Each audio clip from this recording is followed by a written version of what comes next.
यहाँलाई के जानकारी गराउन गइरहेको छु भने केही समय अगाडि एकजना पीडित व्यक्तिको टेलिफोन मलाई आयो। उहाँ का विरुद्ध सामाजिक सञ्जालमा गलत अफवाह फैलिएको कुरा उहाँले मलाई बताउनु भयो। विशेष गरेर तपाईले हेर्नुभयो होला सामाजिक सञ्जालमा, विशेष गरेर युट्युबमा एउटा भिडियो, फेसबुकमा अत्यन्त भाइरल भएको एउटा भिडियो जहाँ चाहिँ दाह संस्कारका लागि ल्याइएको मानिस जिउँदै भएपछि भन्ने शीर्षकहरू दिइएको थियो। यस्तो कसैलाई नपरोस् भनेर पशुपतिमा एकजना मानिस, एकजना वृद्ध जसलाई सुताइएको थियो, उहाँको भिडियो बनेको थियो र त्यहाँ भनिएको थियो। त्यसलाई धेरैले हेरे, धेरैले सेयर गरे। लगभग 7-8 लाख भन्दा बढी मान्छेहरूको भ्यू त्यसमा युट्युब भिडियो पनि भइसकेको छ। यति धेरै सेयर भएको छ, सामाजिक सञ्जालभरि जताततै देखिएको छ। त्यसको वास्तविकताका बारेमा कसैले सोधखोज गर्ने कोसिस गरेनन्, तर वास्तवमा यसको वास्तविकता के रहेछ भन्ने कुराको जानकारी जब भर्खरै मलाई पीडितले फोन गरेर जानकारी गराउनु भयो, त्यसपछि मलाई लाग्यो यो यथार्थ पक्कै पनि दर्शकहरूलाई जानकारी गराउनु पर्छ भनेर म फेसबुक लाइभ मार्फत यो जानकारी गराउन उपस्थित भएको छु। त्यो भिडियो जुन देखियो, त्यो भिडियो सर्वप्रथम त गलत भएको जानकारी मलाई प्राप्त भएको छ। जसलाई हामीले उहाँको मृत्यु त भइसकेको छ, तर जसरी उहाँ जिउँदै हुँदै मार्न खोजियो अथवा जिउँदै मानिसलाई जिउँदो सास छँदै मृतक बनाइयो अथवा जलाइयो भन्ने जुन भनाइ छ, त्यो गलत भएको जानकारी मलाई उहाँका सुपुत्रले गर्नुभएको छ, जो अहिले क्रियामा हुनुहुन्छ, अत्यन्त पीडामा हुनुहुन्छ। एकातिर आफ्नो बुबाको मृत्यु भएको पीडा, अर्कोतर्फ सामाजिक सञ्जालमा आफू विरुद्ध गलत क्रियाकलाप, गलत अफवाह फैलाएको पीडा। मृतक ठाकुर प्रसाद पाण्डे हो उहाँको नाम र उहाँका जहाँ तपाईले तलबाट पानी खोलाबाट बागमतीबाट पानी खोलामा भए जसतर्फ हुनुभएको, खुट्टा डुबाएर जुन बस्नुभएको अलिकति मोटो मान्छे जुन तपाईले देख्नुभयो, उहाँका माइला छोरा भुवन राज पाण्डे हुनुहुन्छ, जो साउदीबाट आउनुभएको थियो बुबा बिरामी भयो भनेर।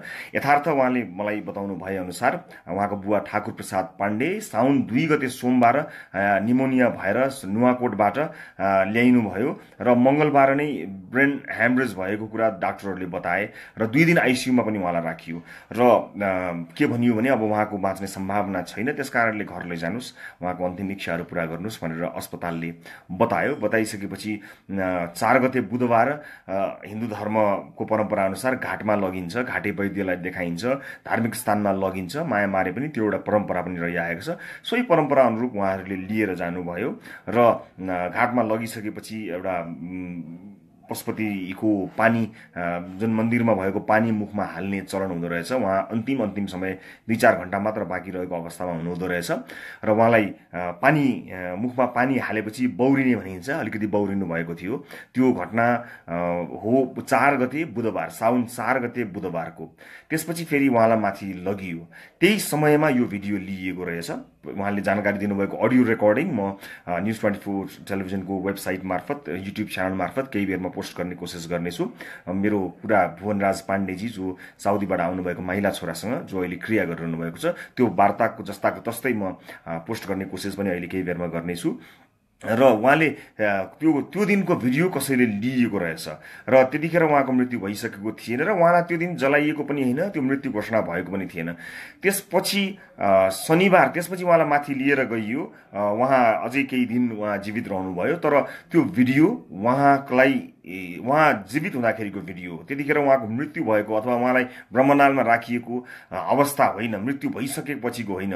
पानी मन्दिरमा चढाइएको पानी खुवाउने त्यो धार्मिक परम्परा अनुसार त्यसरी राखिएको उहाँलाई र त्यहाँ पानी खुवाइएको। त्यसपछि 4 गते बुधबार को कुरा यो भयो। शनिबार 4 बजे उहाँ चाहिँ बौरिनु भयो। शनिबार 4 बजे, माफ गर्नु, शनिबार 4 बजेको भिडियो जुन खिचिएको त्यो देखाइयो र सोमबार 1:05 चाहिँ उहाँको मृत्यु भयो त्यसपछि भन्ने जानकारी मलाई गराउनु भएको छ। र जुन गलत अफवाह फैलाएर आफ्नो सामाजिक प्रतिष्ठामा परेको असर र पीडामा म अत्यन्त धेरै दुखी भएँ, मलाई मद्दत गरिदिनु होला भनेर मलाई उहाँले जानकारी गराउनु भएको हुनाले यो जानकारी मैले गराउन उपयुक्त ठानेर दर्शकहरू समक्ष यो फेसबुक लाइभ मार्फत जानकारी गराएको छु। मलाई थाहा छ धेरै भन्दा धेरै दर्शकहरूले यो भिडियो हेर्नु भएको छ। यसलाई एउटा वेबसाइटले प्रशान्ति डिजिटलले पोस्ट पनि गरेको रहेछ।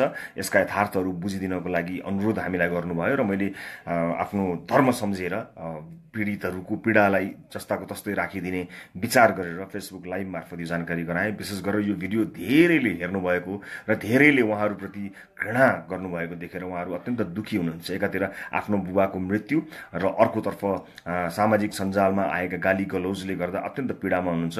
यसको कानुनी उपचारका लागि पनि उहाँहरूले कभर गर्नुभएको रहेछ र आज दर्ता गराउनको लागि आज मुद्दा दर्ता गराउन भनिएको रहेछ। जुन दिन उहाँले फोन गर्नुभयो, तर यो अनुसन्धान ब्युरो टेकुले यो सामाजिक सञ्जालमा आएको कुरामा चिन्ता गर्नु पर्दैन, यो कुनै ठुलो कुरा होइन, छोडिदिनुहोस् भनेर भनेपछि दर्ता भएन। तर उहाँहरू यो कानुनी उपचारमा हुनुहुनेछ। भुवनराज पाण्डेजीले यो कुरा मलाई बताउनु भएको छ। फेरि पनि यहाँलाई जानकारी गराउन चाहन्छु। यसको यथार्थ उहाँसँग भएको कुरा जस्ताको तस्तै मैले अहिले केही बेरमा म हाम्रो न्युज 24 टेलिभिजनको वेबसाइट मार्फत, युट्युब च्यानल मार्फत, न्युज पोर्टल मार्फत सेयर गर्ने कोसिस गर्नेछु। कुनै पनि मानिसलाई यदि कुनै किसिमको पीडा अप्ठ्यारो महसुस हुन्छ र उहाँले हामीलाई सम्झना गर्नुहुन्छ र हामीलाई मद्दतका लागि साथका लागि भन्नुहुन्छ भने हाम्रो धर्म यो रहन्छ कि ती मानिसहरूलाई मद्दत गर्ने र उहाँहरूको परिवारलाई परेको यो विपत्ति र यसमा उहाँको भनाइअनुसार छरिएको भ्रमलाई निवारण गर्न सहयोग मिलोस् भनेर मैले विशेष गरेर यो भिडियो यहाँहरू समक्ष प्रस्तुत गरेको हुँ र यहाँलाई जानकारी गराउन कोसिस गरेको हुँ। कृपया जसले यो भिडियो पोस्ट गर्नुभएको छ एकपटक यथार्थ बुझेर, यथार्थ के रहेछ त्यो पनि बुझेर पोस्ट गरिदिनु हुन परिवारले अनुरोध गरेको छ। परिवारको यो अनुरोधलाई जस्ताको तस्तै यहाँ प्रस्तुत गरेको छु।